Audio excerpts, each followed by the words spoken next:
last episode, King Leonardo had been listening to his favorite piece of music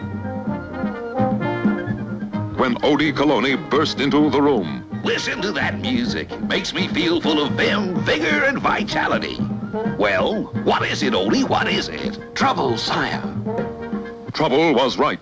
Biggie Rat and Itchy Brother were claiming that the king was soft, flabby, and out of condition, and unfit to be king. In the US of A, all the big shots are taking 50-mile hikes to keep in shape, say. But we got a king who's so soft he couldn't hike across the street. Anxious to prove he was in top condition, the gallant king immediately challenged Itchy to a walking race of 100 miles.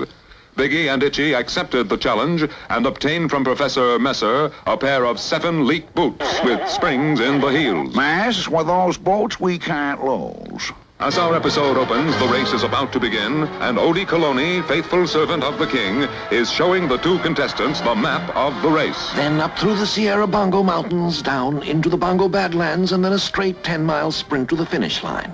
Is that all clear? So let's put the show on the road, man. Ready, sire? Ready! Very well. On your marks, get set, go! Itchy Brother, aided by the 7.5 leak boots, jumped into the early lead. But the king moved right ahead with the tireless pace of the experienced walker. I might have known it. We've been tricked. You've been outsmarted, Coloni. Kingsley doesn't stand a chance. You foul player. But justice will triumph. Slow and steady wins the race. Slow and steady is for suckers, pal. Cheating is what wins, see? But out on the trail, the cheater was already heading for trouble. Yeah, let's all sing like the birds sing a tweet, tweet. But the more Itchy struggled, the more he got tangled in the wires. And while he was struggling, slow and steady Leonardo walked briskly into the lead. Pulling out his walkie-talkie, Itchy informed Biggie of his predicament. You tangle-headed booby. Get yourself out of there. Meanwhile, I'll take care of Kingsley. And taking a shortcut to get ahead of the king, Biggie placed a cleverly disguised treadmill in the center of the road. What an odd place for a bridge. Confound it. This is longer than I thought. Can't seem to reach the end of it.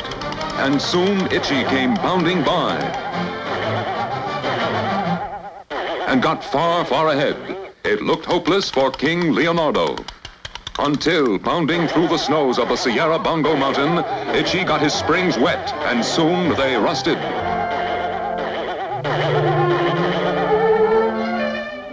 Hey, Big, I've like come to a squeaking halt. Well, start walking, see?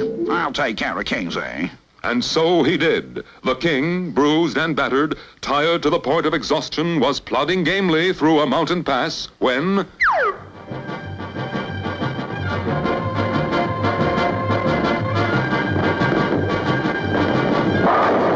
Down through the pass and out into the Badlands, the huge snowball rolled, picking up everything in its path.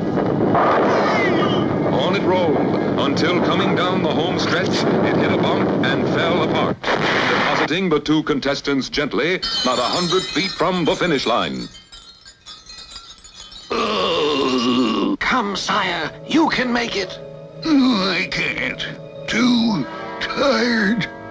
But the quick-thinking Odie had the band strike up the king's favorite march, which always made him feel full of vim and vigor. And it worked. The king revived and strode across the finish line to the tumultuous cheers of his adoring subjects, proving once and for all that he was in fine physical shape, ready for any adventure. So don't miss the next exciting episode of The King and Odie.